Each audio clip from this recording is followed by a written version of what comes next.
आज अपने दिन की शुरुआत करते हैं एक बहुत ही प्यारे सुंदर सुविचार के साथ। फिर से प्रयास करने से कभी मत घबराना, क्योंकि इस बार शुरुआत शून्य से नहीं, अनुभव से होगी। गलतियां भी होंगी और गलत भी समझा जाएगा। यह जिंदगी है जनाब, यहाँ तारीफें भी होंगी और कोसा भी जाएगा। हेलो हेलो, गुड मॉर्निंग दोस्तों, कैसे हैं आप लोग। आशा करती हूँ आप सभी लोग अच्छे होंगे, व्यस्त होंगे और अपनी पढ़ाई भी कर रहे होंगे। यहाँ पर मेरे दिन की शुरुआत होती है सुबह के 6:30 बजे, लेकिन मैं 6:30 बजे उठती नहीं हूँ, क्योंकि लाइट ऑन करते बच्चे उठ जाते हैं। मेरा रूटीन है कि मैं अगर सुबह उठ भी जाती हूँ तो मोबाइल से ही पढ़ती हूँ, और 7 बजे मैं लाइट ऑन करती हूँ और बच्चे भी उठ जाते हैं तो मैं काम करने लग जाती हूँ और ये अपने मस्ती में लग जाते हैं दोनों बच्चे। अभी मैं आपको अपने स्टडी का बताऊँ तो मैं 6 क्लास की एनसीईआरटी के बुक तीनों सब्जेक्ट का पढ़ चुकी हूँ और नोट्स भी बना चुकी हूँ। उसके बाद अब 7th क्लास की एनसीईआरटी को पढ़ना है और लिखना है, मुझे नोट्स बनाना है।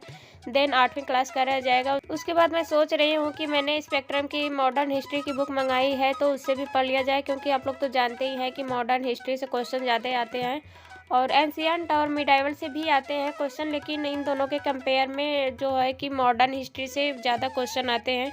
तो मैं सोच रही हूँ कि उसको थोड़ा सा डीपली पढ़ लिया जाए, क्योंकि ये ऐसा सब्जेक्ट है कि कॉम्पिटिटिव एग्जाम में आता ही आता है, चाहे वो कोई सा भी पेपर हो। और आप लोग तो जानते ही हैं कि सीटेट के सेकेंड पेपर में इसका कितना वेटेज होता है, और अगर इसकी तैयारी जिसकी भी अच्छी नहीं हो पाती है उसके 1-2 नंबर से भी सीटेट क्लियर नहीं हो पाता है। बहुत से लोगों का कमेंट आता है कि हम पढ़ना चाहते हैं लेकिन हमें टाइम नहीं मिल पाता है, हमारे पास बच्चे हैं, हमारी कंबाइंड फैमिली है, तो हमें पढ़ने के लिए बिल्कुल भी टाइम नहीं मिलता है। दोस्तों, कंबाइंड फैमिली हो या छोटी फैमिली हो, टाइम तो निकालना पड़ता है। टाइम कोई आपको स्पेशली नहीं देगा कि नहीं आप जाओ 4 घंटे 5 घंटे की पढ़ाई कर लो। अगर आप अपनी पढ़ाई के लिए टाइम निकालना चाहते हैं तो पहले दिन आप आधे घंटे 45 मिनट के लिए अपनी बुक लेके बैठिए। मैं ये नहीं कह रही हूँ कि आप पहले दिन ही 4-5 घंटे के लिए बैठ जाए जिससे कि घर में बवाल हो जाए। नहीं, आप केवल 30 मिनट के लिए 45 मिनट के लिए अपनी बुक लेके बैठिए, और सामने वाला इंसान अगर आपको कुछ कह भी रहा है तो आप नॉर्मली उससे बात करिए, उसे हैंडल करिए और थोड़ी सी रिक्वेस्ट भी कर लीजिए, क्योंकि अपना काम है तो थोड़ा सा झुकने में क्या जाता है। और जब धीरे धीरे आपका टाइम ऐसे बन जाएगा तो सामने वाले को भी समझ में आ जाएगा कि हाँ, ये इस बंदे का पढ़ने का टाइम है, इतना टाइम इसको चाहिए होता है डेली का, तो वो फिर आपको डिस्टर्ब नहीं करेंगे और आपके काम में भी हाथ बटाने लगेंगे। तो टाइम ऐसे ही निकलता है। अगर आप ये सोचो कि अगर घर का कोई पर्सन हमें कहे कि जाओ आप पढ़ाई कर लो 5 घंटे 4 घंटे, तो ऐसे शादीशुदा लाइफ में ऐसा किसी के साथ नहीं होता है कि आपको कोई इतना फ्रीडम दे देगा कि आप जाओ पढ़ाई करो। आपको अपना काम तो करना ही पड़ेगा, काम के साथ आपको अपना टाइम निकालना पड़ता है। थोड़ा टाइम आप दिन में निकालिए और थोड़ा टाइम आप रात को भी निकाल सकते हैं 1-2 घंटे का। और सुबह में अगर आपको पढ़ने की आदत है तो आप सुबह सुबह में भी जल्दी उठ के आधा घंटा 45 मिनट 1 घंटे भी पढ़ सकती हैं। स्टार्टिंग में मैं जब अपने सास ससुर के साथ और फैमिली में रहती थी तो मेरे साथ भी ऐसा ही होता था कि मुझे टाइम नहीं निकल पाता था और मेरे अंदर चिड़चिड़ापन आ जाता था कि मुझे तो बिल्कुल ही टाइम नहीं मिल रहा है, मैं जो पढ़ी हूँ वो भी भूल जा रहा है और नया तो पढ़ने के लिए कुछ टाइम ही नहीं मिल रहा है।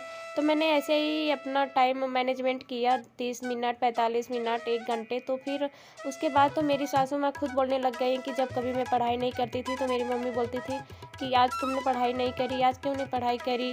तो ऐसे टाइम निकल जाता है। आप भी ऐसे कोशिश करिए, ज़रूर टाइम मिलेगा आपको पढ़ने के लिए। डियर, हम हाउस वाइफों को ऐसे ही टाइम निकालना पड़ता है और ऐसे ही टाइम निकाल के लोग अपनी मंजिल तक भी पहुंच जाते हैं, क्योंकि शादीशुदा लाइफ में हम सबको देख के चलना पड़ता है। फैमिली है, बच्चे हैं और लोग भी होते हैं।